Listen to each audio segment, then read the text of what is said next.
All India Muslim personal law board के spokesperson doctor QR Ilyas sir हमारे साथ में। सर, बिल अब पेश हो चुका है, अगला कदम क्या होगा आप लोगों अगर ये बिल मंजूर हो गया पार्लियामेंट से, जिसका अप्रहेंशन है, तो हम इसके खिलाफ देशव्यापी अभियान छेड़ेंगे। का? सर, किस और तरीके का अभियान?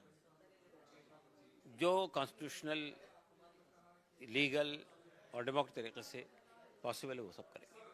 अच्छा सर, एक सबसे बड़ी बात उभर कर ये सामने आई है जिसका हवाला अब सरकार भी दे रही है कि वह बोर्ड अधिनियम धारा 40 के तहत आप लोग किसी भी संपत्ति पर अपना हक जता देते हैं और उसको फिर आप लोग कानूनी तमाम सारी जो है उसमें वो चीजें फंस जाती हैं।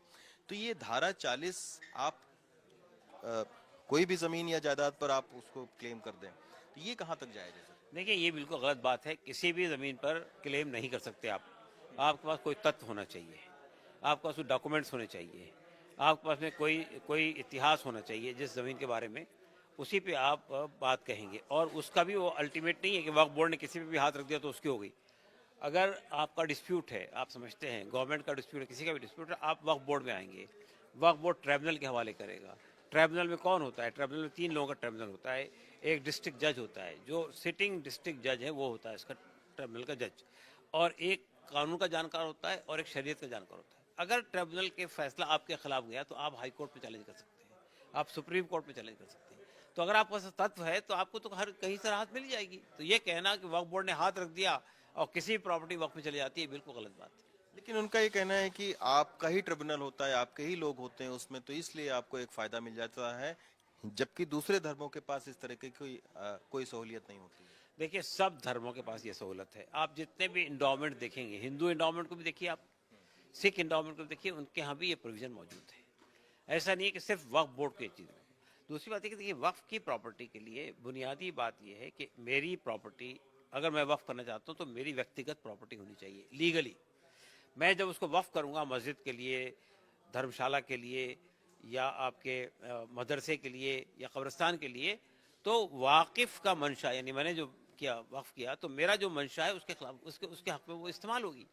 अगर कोई प्रॉपर्टी किसी ने वक्फ की है और बोर्ड ये कहता है, वक्फ बोर्ड की, ये उसकी वक्फ की प्रॉपर्टी है, और दूसरा आदमी कहता है कि नहीं ये मेरी प्रॉपर्टी है, तो आपको एक रास्ता अवेलेबल है ट्राइब्यूनल का भी फैसला आपके खिलाफ गया बिलफर्ज, तो आपको हाई कोर्ट का रास्ता अवेलेबल है। हाई कोर्ट में तो आप नहीं कह सकते कि आपके लोग बैठे हुए हैं। सुप्रीम कोर्ट का रास्ता भी अवेलेबल है आपके पास में, तो आपके पास प्रोविजन तो मौजूद है ना ऑलरेडी। तो ये कहना कि आपके पास कोई रास्ता नहीं है, बिल्कुल गलत बात है। अच्छा, एक और सर आपत्ति है। आपने कहा कि हिंदू और सिख जो मजहब है उसमें सरकार का कोई हस्तक्षेप नहीं है। साउथ के तमाम सारे मंदिरों के जो बोर्ड बने हैं उसमें बाकायदा राज्य सरकार के प्रतिनिधि होते हैं, कमिश्नर होते हैं, डीएम होते हैं। तो आखिर आप लोग क्यों सरकार के हस्तक्षेप को कह रहे हैं तो कि मेरा कहना यह है कि वो सब प्रतिनिधि एक पर्टिकुलर कम्युनिटी के होते हैं, जिस कम्युनिटी का वक्फ है उसके लोग होते हैं।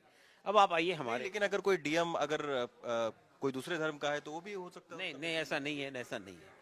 आपको बताऊं, उसमें लिखा हुआ है डीएम कहीं का अध्यक्ष होगा, और अगर वो डीएम नॉन हिंदू है तो उससे नीचे वाला आदमी वहाँ का अधिकारी होगा। ऐसा नहीं है किसी नॉन हिंदू को वो जगह नहीं दी जाती है, एक बात। दूसरी बात मैं कहना चाहता हूँ आपसे कि ये जो बात है, वक्फ बोर्ड में जो लोग आते हैं वो कहाँ से आते हैं? वो पार्लियामेंट के मेंबर होते हैं, वो असेंबली के मेंबर होते हैं, वो ब्यूरोक्रेसी के मेंबर होते हैं। उनकी शर्त ये कि मुसलमान होते हैं, दैट्स ऑल। लेकिन होते कौन से? वो गवर्नमेंट के लोग तो होते हैं ना। पार्लियामेंट में जो लोग बैठे हुए हैं वही आएंगे, असेंबली में जो बैठे हैं वही आएंगे, हम थोड़ी भेज रहे हैं किसी को। ब्यूरोक्रेसी में जो लोग हैं वही आएंगे। तो हमारा कहना ये है कि ये कहना कि वक्फ बोर्ड में हम लोग नॉमिनेट करते हैं, ये कहाँ है भाई? कोई कहीं कोई प्रोविजन नहीं है ऐसा। अच्छा, बस एक आखिरी सवाल सर, कि सरकार ने ये भी आपत्ति जताई है कि वह बोर्ड करप्शन का अड्डा है, बड़े लोगों को इसका फायदा मिलता है, गरीबों को इसका फायदा नहीं मिलता है। मान लिया मैंने, तो करप्शन को दूर करने के लिए क्या उपाय किया है गवर्नमेंट ने? इस बिल में कौन सी चीज़ ऐसी है जिससे कहा जाए करप्शन को रोका जा रहा है? इसमें महिलाओं की भागीदारी है, दो महिलाओं जो की गैर भागीदारी, जो मुस्लिम होंगे वो। महिलाओं की भागीदारी पहले भी थी। ये बिल्कुल गलत बात कही जा रही है कि हमने भागीदारी लाई है। दूसरी बात यह है कि इसमें यकीनन नॉन मुस्लिम्स की भागीदारी नहीं थी, और किसी और इंडोमेंट में भी किसी और मजहब के लोगों की भागीदारी नहीं है। इसलिए इसकी वजह यह है कि ये जो वक्फ की प्रॉपर्टी होती है, ये धार्मिक तरीके से बनती है, ये अल्लाह के नाम से वक्फ होती है। जाहिर है कि मैनेज वही लोग करेंगे जो बिलीव करते हैं उसके अंदर। वो कैसे करेंगे जो बिलीव नहीं करते उसके धर्म के अंदर? शुक्रिया सर हमसे बात करने के लिए। सुधीश कुमार राम के साथ रवीश रंजन शुक्ला, एनडीटीवी इंडिया।